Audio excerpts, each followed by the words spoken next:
Some thoughts about the Passion. Jeannette Winterson, the author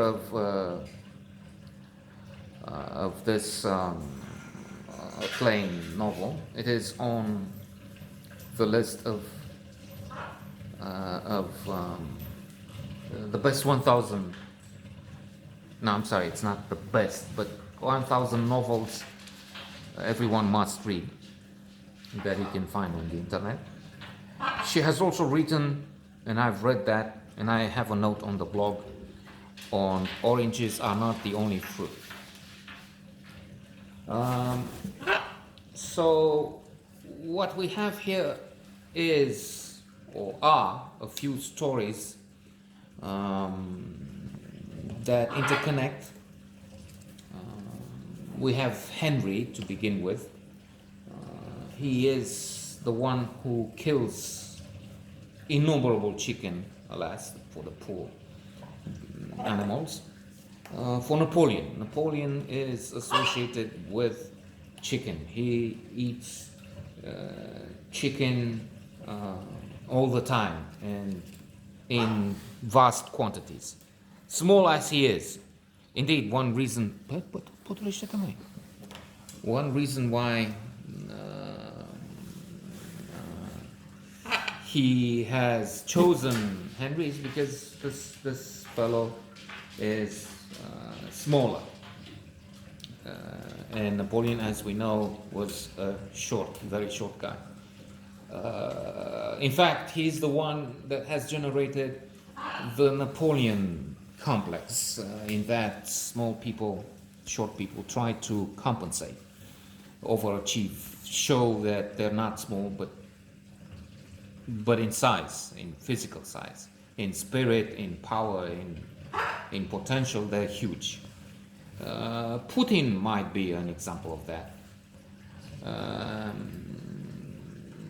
Powerful, though not so skilled as some people think. Proof, as The Economist has written in the most recent issue.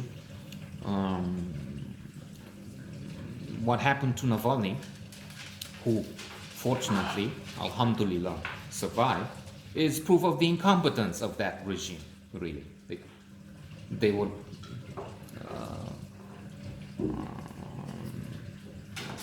they have decided to eliminate this opposition leader, and they botched, as we know. Fortunately, but I'm just saying, The Economist says, in fact, it's a proof of how competent this Putin is, and there are many more things to that effect. So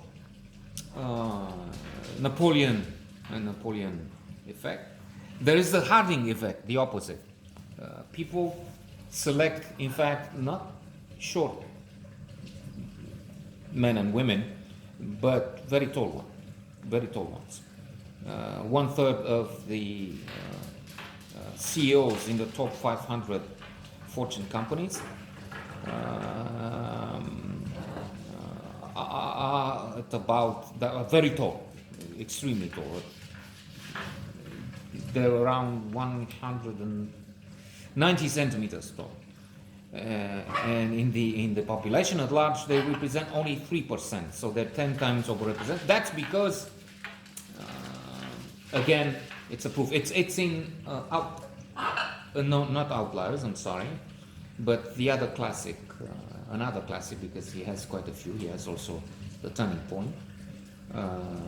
In Blink, The Power of Thinking Without Thinking, a few notes again on this blog.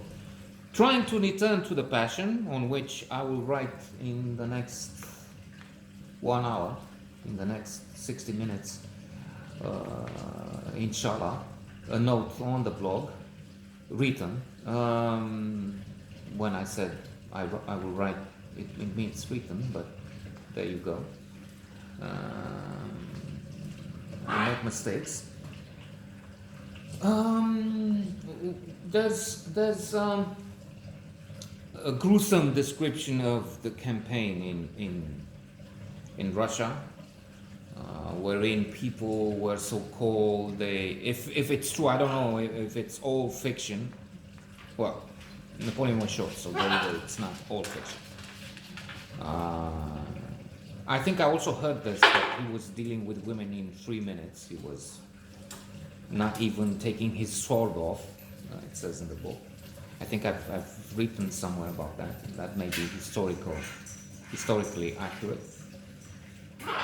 But this from the campaign, I don't know. So in order to keep a bit warm, to avoid that devilish freeze, they would put themselves within the carcasses of dead horses, and one froze. They couldn't take him out. The horse froze around him, and there was no way to extract him from. So they left him shouting and crying to die.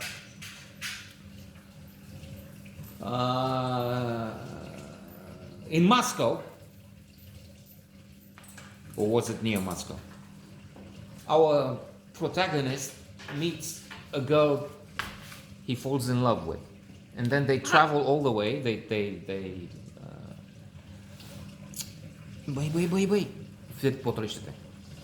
That's this guy here. Let's show him.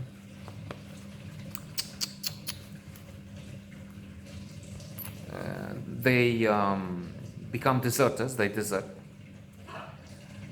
and make it all the way to Venice. She comes from Venice. What should I say? Avoiding spoiler alerts. What happens? Let's just say that there is a lesbian love affair there at the core, as in oranges are not the only fruit. That title over there is suggestive, or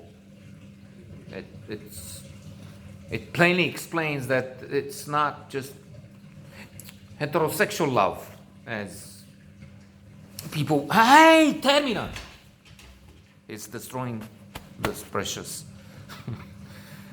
code. So it will be interesting to see how the male and female character will get along, considering that she had been attached to, infatuated, perhaps madly in love with another woman.